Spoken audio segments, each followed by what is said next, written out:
Selamat berjumpa kembali dalam Pendidikan Agama Katolik dan Budi Pekerti kelas 9 semester 1. Hari ini saya akan berbagi materi tentang orang beriman hidup di tengah masyarakat. Sebelum kita masuk kepada pokok pembahasan, alangkah lebih baiknya kita mohon penyertaan dari Tuhan untuk kegiatan kita pada hari ini. Mari kita bersatu di dalam doa. Dalam nama Bapa dan Putra dan Roh Kudus. Amin. Allah Bapa yang Maha Pengasih, kami bersyukur kepadamu karena melalui Yesus Kristus Putramu telah menghimpun kami dalam persekutuan yang disebut gereja. Kami mohon, bantulah kami untuk menyadari tugas dan tanggung jawab kami sebagai anggota gereja, sehingga kami dapat terlibat secara aktif dalam karya pelayanan gereja. Demi Kristus Tuhan dan pengantara kami, kini dan sepanjang segala masa. Amin. Dalam nama Bapa dan Putra dan Roh Kudus. Amin.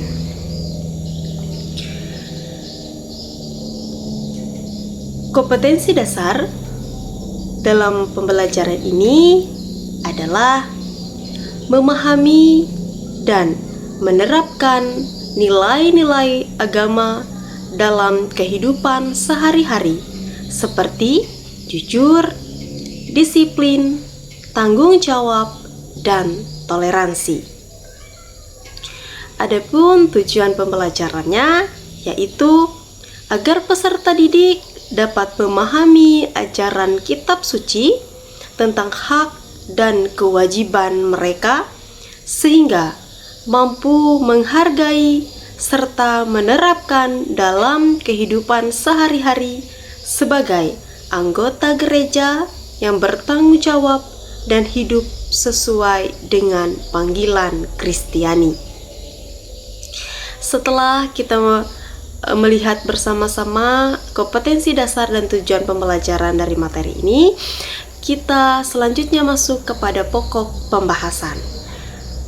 Masuk kepada bagian A, hak dan kewajiban sebagai anggota gereja.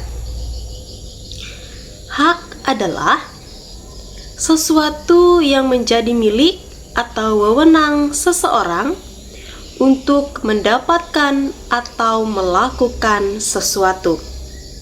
Sedangkan kewajiban adalah tanggung jawab atau keharusan yang harus dilakukan oleh seseorang atau kelompok untuk memenuhi tuntutan moral, hukum, atau norma sosial.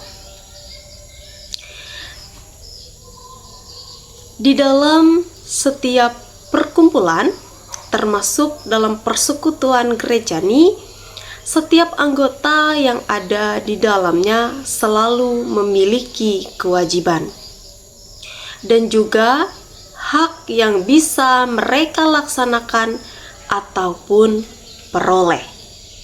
Sebagaimana sebuah persekutuan atau perkumpulan yang di dalamnya banyak diatur tentang berbagai hak dan kewajiban dari para anggotanya. Demikian pula Gereja Katolik juga mengatur tentang hak dan kewajiban umat beriman untuk kelangsungan pelayanan dan hidup dari gereja dan jemaatnya.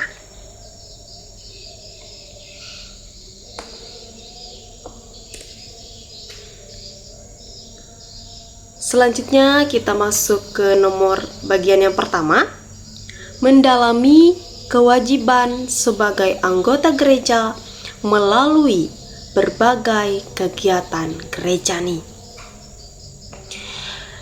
Berbagai kegiatan gerejani, saya ambil contoh, yaitu menjadi seorang anggota KOR atau anggota paduan suara. Kemudian bisa juga menjadi putra-putri altar atau petugas misdinar, atau juga bisa menjadi lektor atau lektris yang biasa kita kenal, yaitu petugas bacaan kitab suci.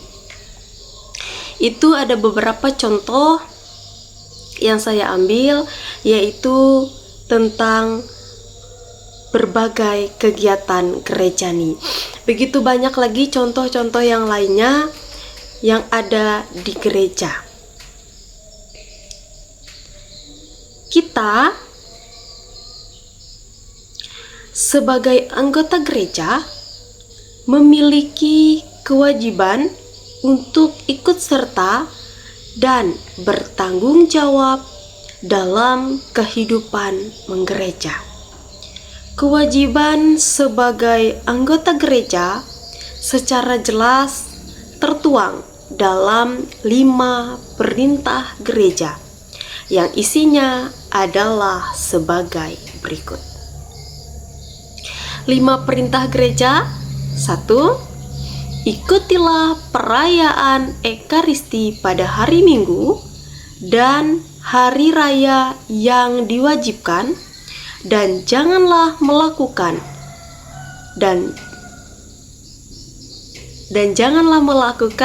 pekerjaan yang dilarang pada hari itu.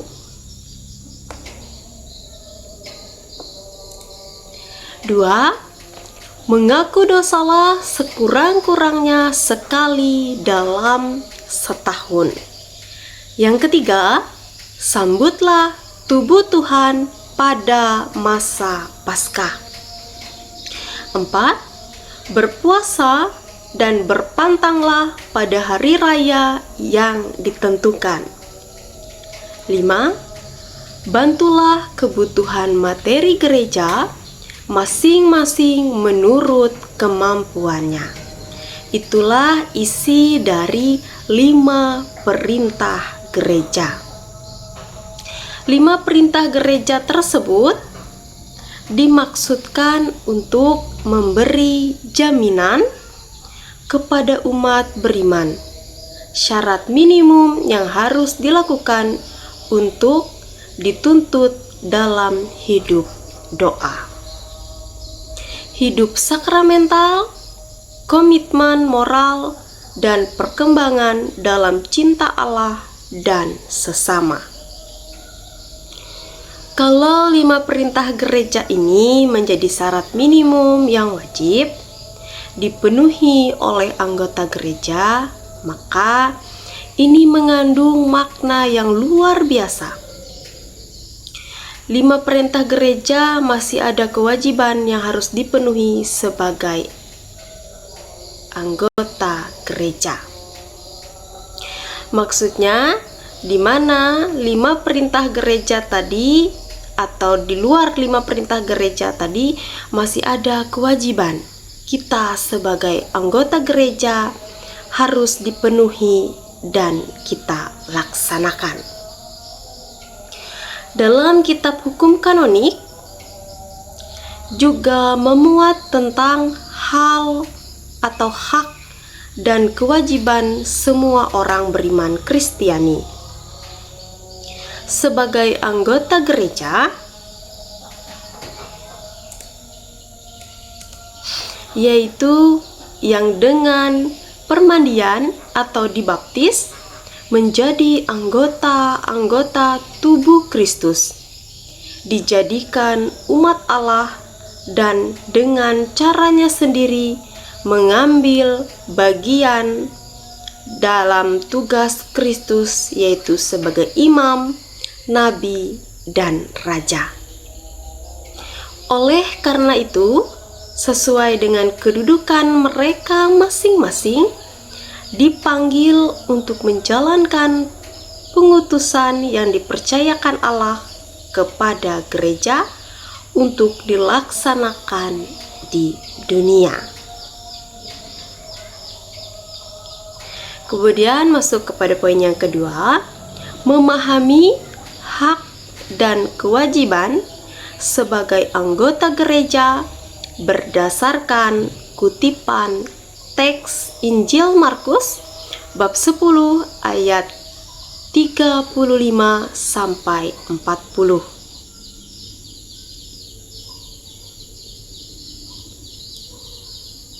Markus bab 10 ayat 35 sampai 40. Saya akan membacakan kutipan teks tersebut. Lalu Yakobus dan Yohanes, anak-anak Zebedeus, mendekati Yesus dan berkata kepadanya, "Guru, kami harap supaya Engkau kiranya mengabulkan suatu permintaan kami." Jawabnya kepada mereka,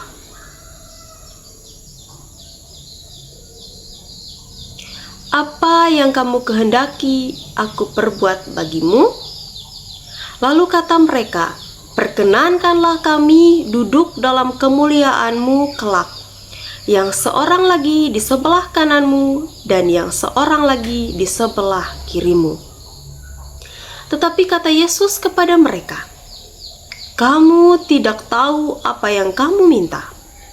Dapatkah kamu meminum cawan yang harus kuminum dan dibaptis dengan baptisan yang harus kuterima?" Jawab mereka, "Kami dapat." Yesus berkata kepada mereka, "Memang kamu akan meminum cawan yang harus kuminum dan akan dibaptis dengan baptisan yang aku terima, tetapi hal duduk di sebelah kananku dan di sebelah kiriku, aku tidak berhak memberikannya. Itu akan diberikan kepada orang-orang bagi siapa itu telah disediakan."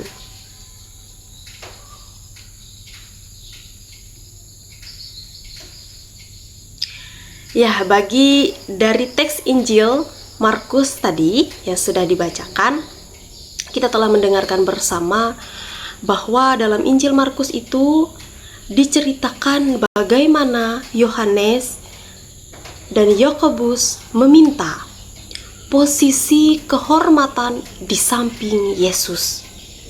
Yesus mengingatkan bahwa posisi itu tidak bisa diberikan olehnya kepada mereka, melainkan akan diberi kepada siapa yang telah disediakan oleh Allah. Yesus juga mengajarkan bahwa siapa yang ingin menjadi besar dalam kerajaan Allah haruslah menjadi pelayan, bukan penguasa.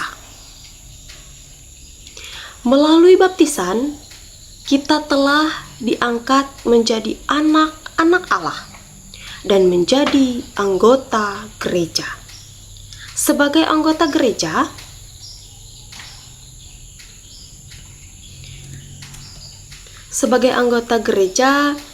kita dituntut untuk terlibat aktif, ambil bagian dalam tugas dan karya gereja dengan menjadi saksi karya Tuhan Yesus Kristus. Dengan memahami berbagai macam hak yang kita miliki sebagai anggota gereja, hendaknya kita semakin sadar untuk tidak menuntut hak secara berlebihan terhadap gereja, karena kita sendiri merupakan bagian dari gereja itu. Demikian juga sebagai anggota gereja, kita pun dituntut secara aktif melanjutkan karya penyelamatan Allah yang terpenuhi dalam diri Yesus Kristus. Dengan melanjutkan karya-karya Yesus dan karya pelayanannya di gereja, maka kita akan bertahan hidup. Jika semua anggota gereja melaksanakan hak dan kewajibannya secara bertanggung jawab. Ya, demikian materi pada hari ini. Sampai berjumpa di materi selanjutnya. Dan untuk mengakhiri kegiatan kita pada hari ini, mari kita kembali bersatu di dalam doa penutup. Dalam nama Bapa dan Putra dan Roh Kudus. Amin. Bapa yang Maha Kasih, kami bersyukur kepadamu atas pembelajaran mengenai hak dan kewajiban kami sebagai anggota gerejamu. Kami menyadari bahwa segala yang kami miliki berasal darimu. Dan Engkaulah yang menuntun kami untuk menjalankan tugas dan panggilan kami sebagai saksi Kristus di tengah dunia. Kami mohon, bimbinglah kami dalam menjalankan tugas dan panggilan kami masing-masing. Doa ini kami sampaikan kepadamu demi Kristus Tuhan dan Juru Selamat kami, kini dan sepanjang segala masa. Amin. Dalam nama Bapa dan Putra dan Roh Kudus. Amin.